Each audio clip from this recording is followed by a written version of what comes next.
Bismillah, assalamualaikum warahmatullahi wabarakatuh. Waalaikumsalam warahmatullahi wabarakatuh.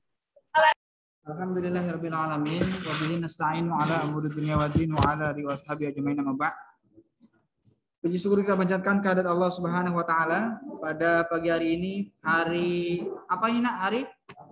Hari Rabu. Tanggal 8 September 2021. Alhamdulillah bisa melaksanakan pembelajaran secara dua model ya. Yang di sekolah ini hadir ada belasan siswa yang ada di depan Ustadz ya.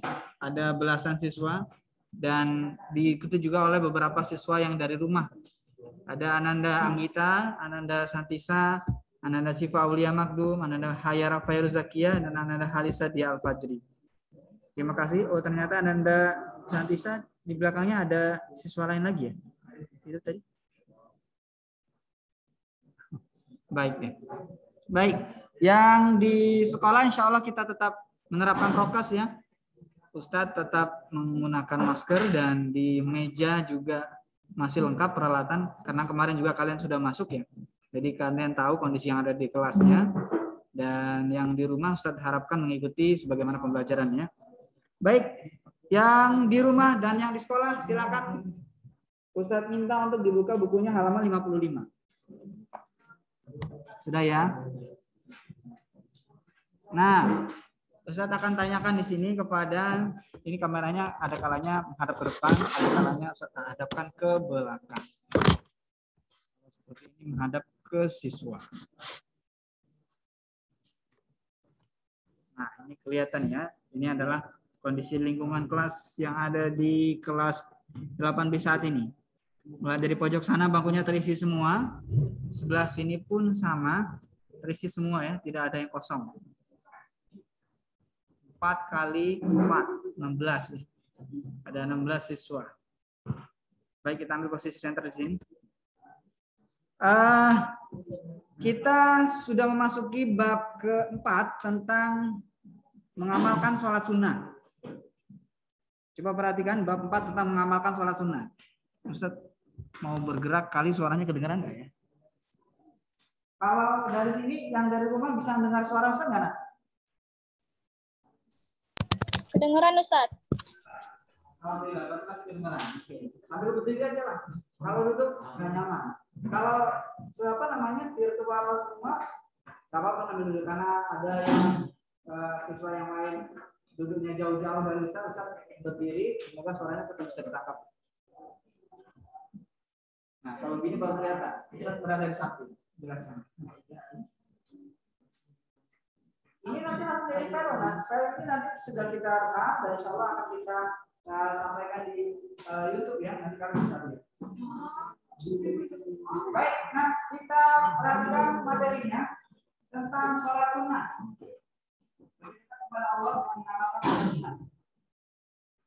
Di dalam ilustrasi gambar halaman 55 itu ada seorang yang mengerjakan sholat sunnah. Kita mau tanya, sholat dia sunnah itu apa?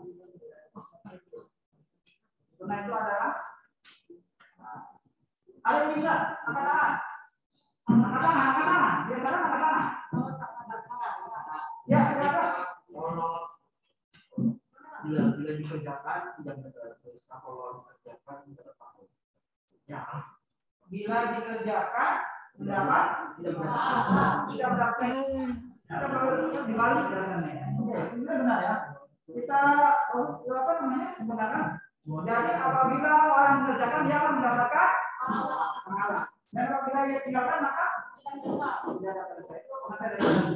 Jadi salah satu itu siapa yang mengerjakan akan mendapatkan pahala. Nah, di dalam penjelasan kita sering sampaikan seperti ini. Kalian makan nasi. Kalau makan nasi itu kenyang nggak kalian? Kenyang. Terus siapa yang bilang kenyang? Makan nasi itu kenyang nggak? Nasi putih yang dapat masukkan putih. Tapi nggak enak, benar nggak? Ya. Rasanya juga nasi putih aja nggak enak, benar? Ya. Itu sama aja kayak sholat sunnah. wajib sama aja kayak makan putih. Udah kenyang, ini sudah kenyang. Sama aja kayak sholat wajib. Kalau kalian merasakan sholat wajib, sholat wajib yang mau dari subuh, zuhur, asar, maghrib, isya, cuma itu aja yang dikerjakan, sama aja kayak makanan di luar. Udah itu nanti ditambah dengan sholat sunnah. Lauknya itu adalah sholat sunnah. Siapa yang paham sampai sana, dia nggak mau ninggalin sholat sunnah. Walaupun ini sholat sunnahnya kali ini ngebut deh, nggak apa-apa deh. Yang penting dia sholat sunnah dulu. Kan banyak tuh orang-orang begitu sholat pagi, maghrib di masjid. Giliran sudah selesai maghrib, langsung pulang, lalu kabur ya begitu. Langsung pergi dia. Yang paham dalam materi Ustaz ini, yang nyambung, harusnya nggak kayak gitu dia. Begitu astagfirullahaladzim dikit selesai, dia langsung bangun sholat sunnah. Sholat sunnah 2 rakaat, habis itu baru dia pergi. Gitu ya, itu yang mudah-mudahan ada 16 orang ini diberikan hidayah Allah sehingga kalian mengamalkan sholat sunnah. Sehingga merasakan sholat itu sama seperti makan tadi, makan nasi doang. Jadi nggak enak. Kalau udah dikasih sholat sunnah sama aja kayak makan nasi dikasih sayur, dikasih sate. Nah kalau sholatnya cuma 2 rakaat, itu seolah-olah udah ada lauknya, ada sayur, ada semakin banyak jumlah semakin bagus kualitas sholatnya, banyaknya ya. Karena setiap sholatnya itu ada tuntunannya. Dan juga tadi sholat maghrib misalnya, saya mau sholat sunnah, dia dapat pahala banyak, saya mau sholat sunnahnya 1000 rakaat. Boleh nggak kayak gitu? Ya boleh aja. Cuma waktunya nggak cukup nanti bisa. Kalau ada orang yang itu 40 kan itu gede ya, nggak menjadi pemain deh. Karena pasti langka. Yang ada orang begitu sholat zikir selesai sama rumah itu langsung kabur. Bisa sholat 2 rakaat aja itu udah istimewa. Apalagi sampai lebih dari itu. Maka itu minta kepada kalian. Ustaz sangat senang kalau melihat siswa SMP Ustaz nih, kadang-kadang kan jalannya maghriban di sana mentok tuh. Kalau mau pulang rumah, tinggalan jamaahnya. Berhenti di sana. Melihat anak IT. Tuh, Ustaz belum sadar. Alhamdulillah ada anak IT. Kayak gitu kan itu kami sebagai guru itu sangat bangga. Kenapa? Apa yang disampaikan oleh gurunya nyambung, dimasukkan. Ketika fardu, sholat fardu, kalian masuk ke ada di masjid. Laki-laki itu di masjid, nah. Beda sama perempuan. Ini yang perempuan nih.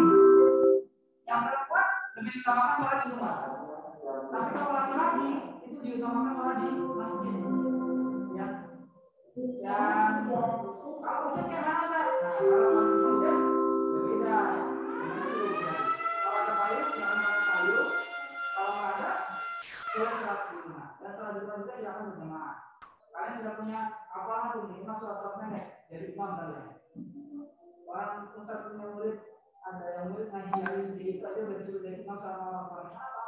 Padahal dia belum baru belum sunat, tapi dia punya hafalan, hafalnya udah banyak. Sudah jadi imam ya. Walaupun belum sempurna, kalau gitu harusnya dalam maksudnya setelah dia selesai sholat lagi. Karena yang diimam sholat yang diimamnya orang-orang yang belum balik, belum paham ilmu fikih, itu belum sempurna, belum sah. Makanya kalian itu sudah sah kalau seandainya kalian sudah jadi imam, itu nggak perlu ulang lagi. Kenapa? Karena orang-orang itu pasti mereka menilai, oh ini masih punya hafalannya. Ini bacaan hafalannya bagus nih.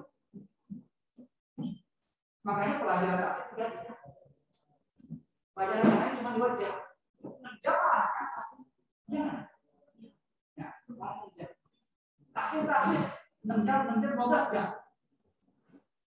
Udah dikasih jawaban, itu dimaksimalkan. Maksudnya saling mulai dari SMP, jangan sampai ada yang ngajinya cara. Ustaz saya kalau ngaji itu nggak ada mana ya? Susah banget. Karena interaksinya jarang. Itu loh, bacaan interaksinya jarang. Bayangin, bab 4 lebih dekat kepada Allah dengan mengamalkan sholat sunnah. Ini kan tulisan Indonesia nih. Dulu kita nggak lebih apa kan? Ya, yang tak pernah dekat yang harus ngomong. Kalau termasuk saya itu beberapa ada kamu SD. Ada kan kalau zaman dulu jarang-jarang orang bisa dekat. Orang-orang tertentu ada yang punya sekolah TK, anak jadinya lumayan. Kalau sekarang Ya rata-rata kan kenapa Ustaz sekarang enggak kemarin pegang dulu sekarang pegang dulu ya. Ini kenapa bisa lancar kayak gitu Ustaz? Bacanya bisa dibaca. Begitu mulai di jalan ada tulisan baca. Di mana-mana baca. Nah, kalau mau lancar bahasa Arab atau tulisan Arab sih Ustaz saranin pergi di mana di depan di situ setiap hari ngomongin Arab. Pasti cepat. Ada orang mau lulus SMA, lulus SMPIT, dia ngejar beasiswa, udah punya hafalan berapa juz, kuliah di Mesir. Syarat kuliah di Mesir itu harus paham bahasa Arab. Salah satu cara yang cepat bagaimana coba? Pergi ke Jawa Timur. Di sana ada salah satu tempat di samping kota Inggris. Di sana ada kota Inggris ya, di kota Kediri kalau saudara. Kampung Inggris namanya. Di sana itu semuanya ngomong Inggris, tapi nggak jauh dari sana ada yang bahasa Arab, khusus bahasa Arab. Mulai dari tempat sayurnya, semuanya ngomong bahasa Arab. Jadi kan terbentuk tuh. Sama kan kalian nih, kalian punya keluarga, misalnya kalian sebutnya orang Jawa. Ternyata ada keluarga yang orang Mampu. Kalian bingung bisa asal seminggu. Pertamanya bingung, ini ngomong apa? Ini lama-lama karena harus kepo, kalau kepo dia aja, bagaimana juga. Ini artinya apa ya? Ini artinya apa? Baru dia bisa. Itu salah satu cara supaya bisa. Makanya Al-Quran itu bisa lancar kalau kalian aktif pegang tuh Al-Quran dibaca. Ya, jangan Al-Qurannya disimpan bagus, diletakkan di tempat yang tinggi. Udah, nanti giliran Ramadan baru dibuka kembali baca. Jangan. Nih, anak itu ya, setiap hari dibuka Qurannya. Jadikan rumah kalian itu nuansanya dipenuhi dengan nuansa Al-Quran. Jadi, kita kesannya ya, jin atau setan itu dia bersemayam di atas plafon. Kalau kalian tilawah itu yang ada di atas sana bukan kuntilanak, bukan ini jahat, bukan pocong, bukan setan apa, begitu dan sebagainya. Tapi malaikat. Tapi sebaliknya di rumah yang nggak pernah ngaji, apalagi tiap hari muslim terus di depan. Oh, itu jin, aku mau di sini ada makanan. Di sini tidak enak dingin. Setan itu kalau begitu nyaman dia, tapi kalau di luar ngaji,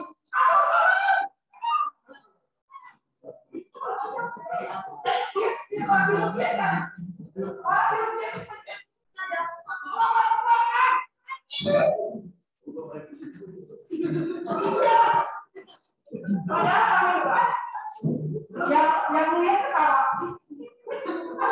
Padahal itu bukan itu. Karena di dalam diri ada setan.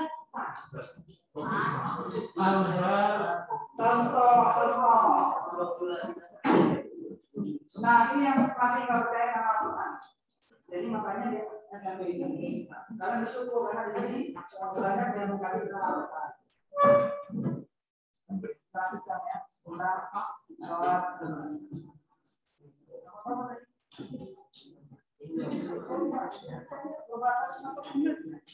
Masih berapa menit lagi? Mudah-mudahan masih cukup.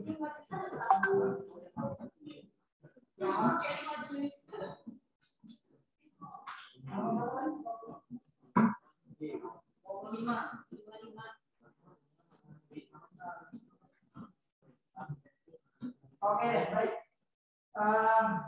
Enaknya bertemu tatap muka kayak gini, nah. Jadi bisa beda kalau di depan kamera, tak bisa ngomong sama siapa, kalian tak kemana.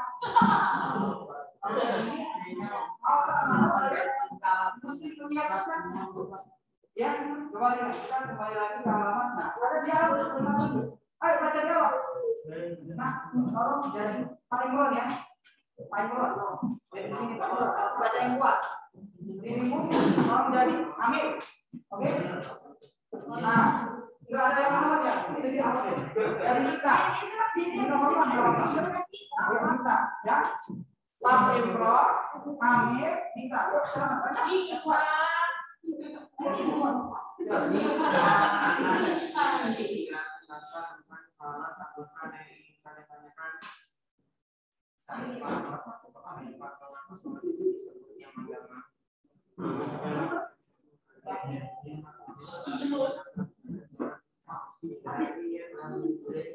Ya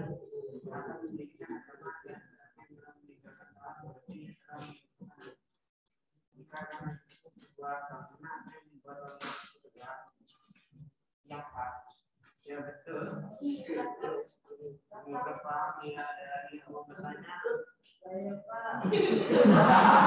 Suaranya biasa aja ya, masa dibuat kayak wanita-wanita biasa aja.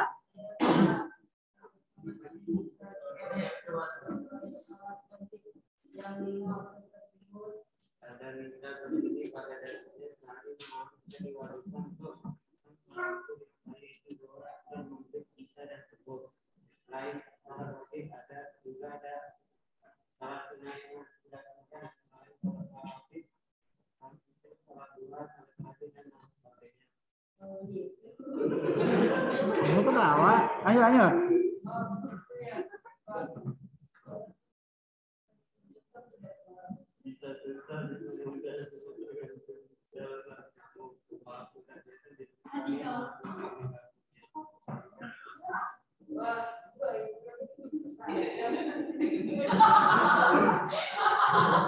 Oke, baik. Terima kasih, Nak. Kalian terlalu menjiwai sih. Anggap aja dia Nita, tapi ya kan dia laki-laki ya. Karena yang awalnya di dalam virtual semua. Oke, Nak. Tadi di dalam buku sudah jelas bahwa siapa yang orang Islam itu dikatakan dia Islam atau tidak itu dilihat dari sholat. Ya. Kalian melihat orang Islam, tapi ketika panggilan Allah berkumandang, Allah yang nggak datang ke masjid, tanda tanya. Ada apa? Ada apa? Bisa jadi cuma Islam KTP ya. Ya, perhatikan. Siapa yang melaksanakan sholat sama aja dia menegakkan agama. Jadi kenapa orang pemuda tergoda? Itu karena dia sholatnya benar. Karena kalau sholatnya bagus, dia tiangnya bagus. Tiangnya bagus, dia kuat. Nggak mudah diombak-ambing. Nggak mudah digoda. Setan nggak hukuman tuh. Ya, setan nggak hukuman goda dia. Mental. Dan kami perlu perhatikan setan kelasnya SMP kelas 8 sama setan kelasnya SMP sebelah misalnya, SMP sebelah itu beda. Di sini tiap hari Al-Quran yang dibahas, kalau di sana belum tentu. Ya, terus berikutnya tuh, sholat sunnah susah nggak? Nggak, berarti yang mau. Kalau nggak mau ya, kan namanya juga sunnah. Kan bilang dan dikerjakan pun nggak apa-apa. Sama aja kalau yang tadi. Kalau gitu Anda makan nasi kuning aja. Itu masalah keyakinan. Siapa yang yakin? Ya mas, pada ditanya. Saya nggak mau. Saya mau sholat sunnah. Nah, sholat wajib itu siapa yang bisa sempurna sholat wajib? Nggak ada. Setiap sholat Allah ingat. Kalau saya itu jadi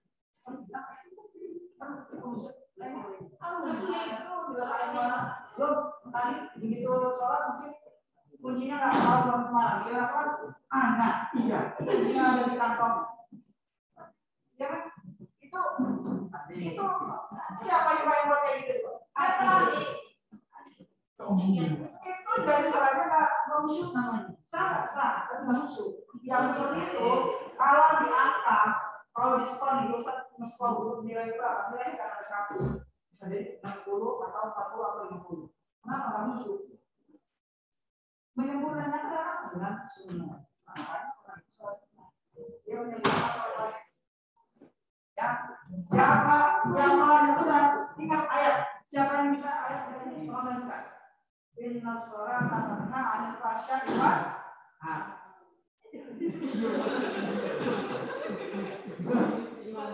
Inna sholata tanha 'anil fahsya'i wal munkar.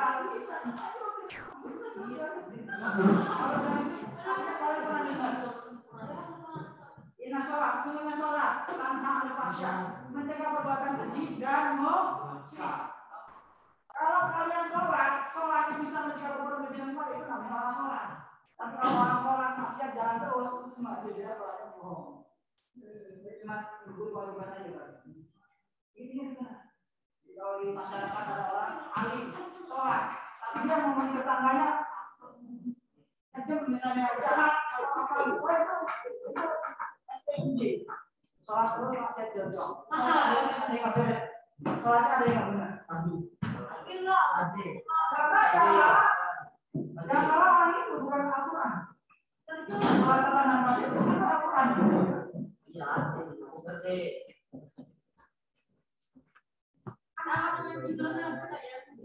Baik, kita lanjutkan kembali. Halaman 59.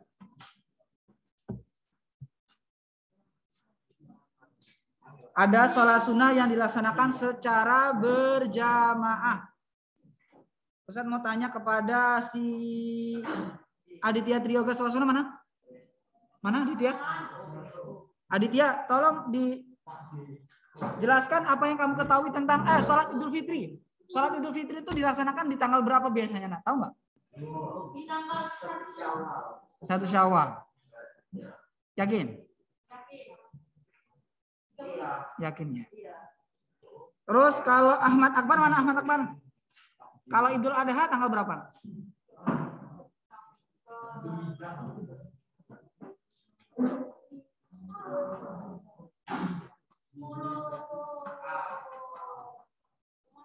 Tanggal berapa?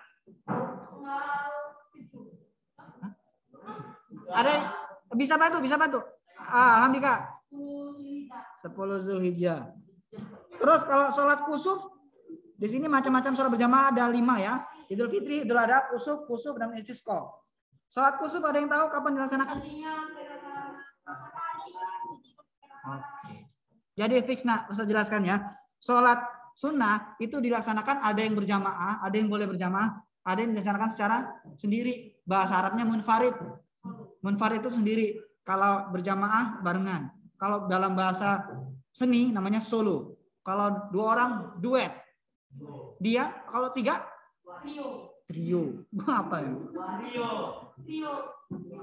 Tapi kalau iya, oke. Kita kembali ke sholat Idul Fitri. Sholat Idul Fitri itu adalah salah satu contoh sholat sunnah yang dilaksanakannya secara berjamaah. Pernah kan? Kebayang nggak sholat Idul Fitri pernah kan? Dilaksanakan di mana biasanya? Di masjid. Pelaksanaannya setahun sekali, sepakat ya? Iya. Dan di situ 5 tahun sekali. Gimana nak? Anak Aisyah ini.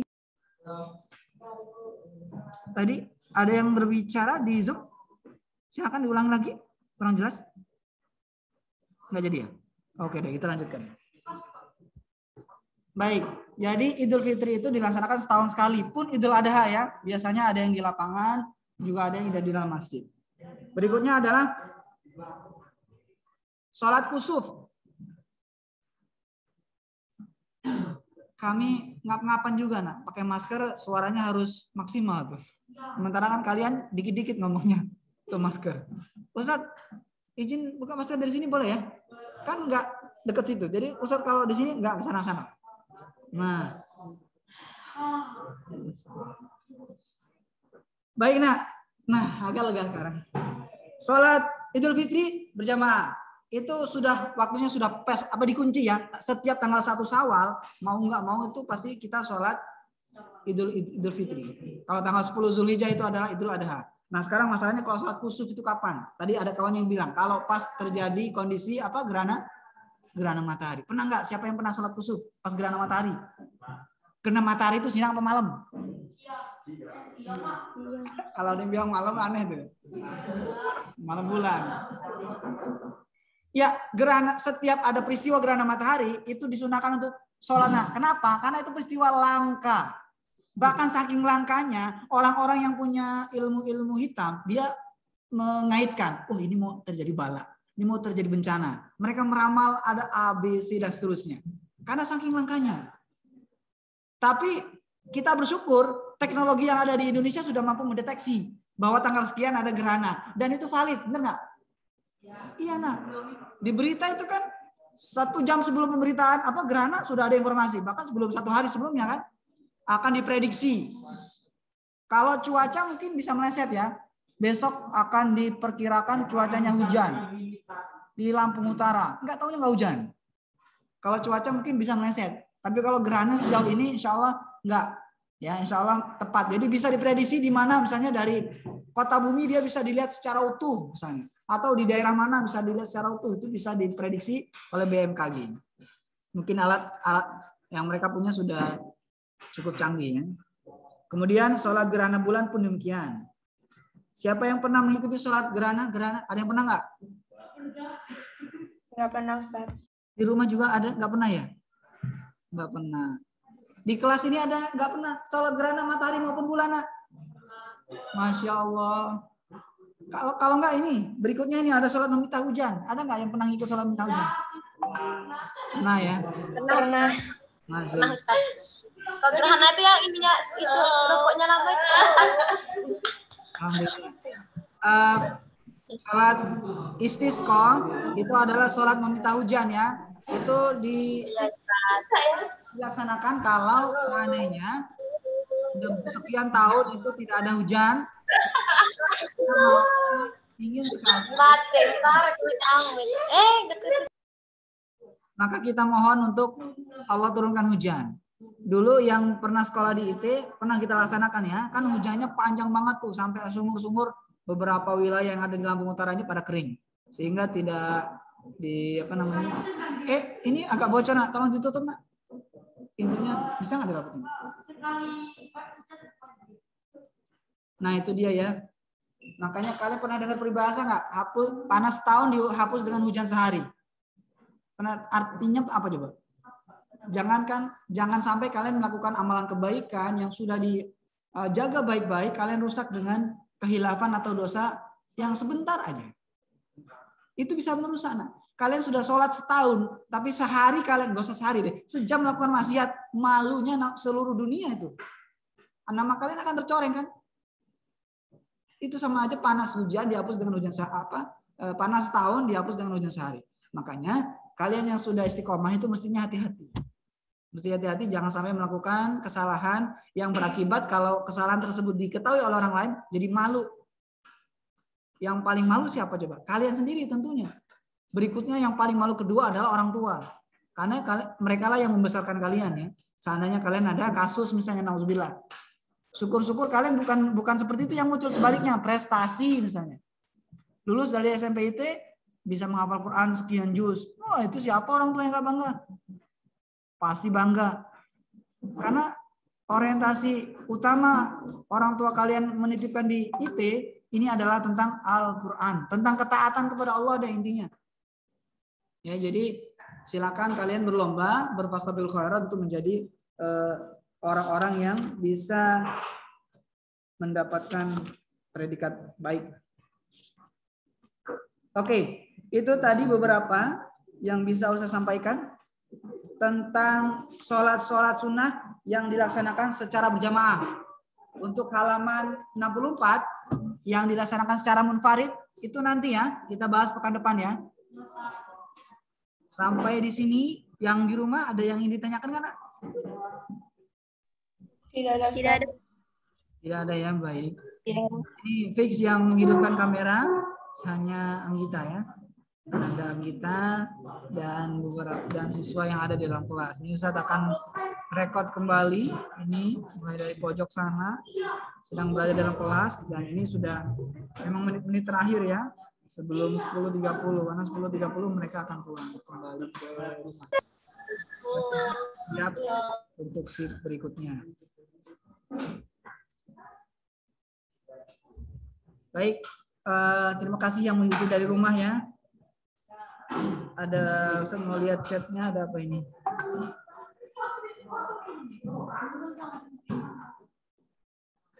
Apanya yang bagus suaranya? Tadi yang rame-rame ya.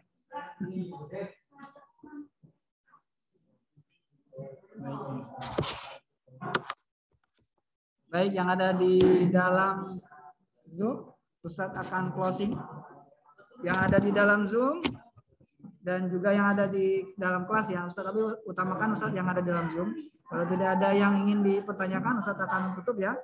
Karena untuk beberapa menit lagi yang ada di sekolah akan pulang. Nanti akan ada diskusi atau tanya jawab dan Zoom-nya Ustadz akan akhiri ya. Dan nanti videonya silakan bisa dilihat Insya Allah saya akan sampaikan di grup. Terima kasih atas kebersamaannya. Assalamualaikum warahmatullahi wabarakatuh. Waalaikumsalam warahmatullahi wabarakatuh. Wabarakatuh.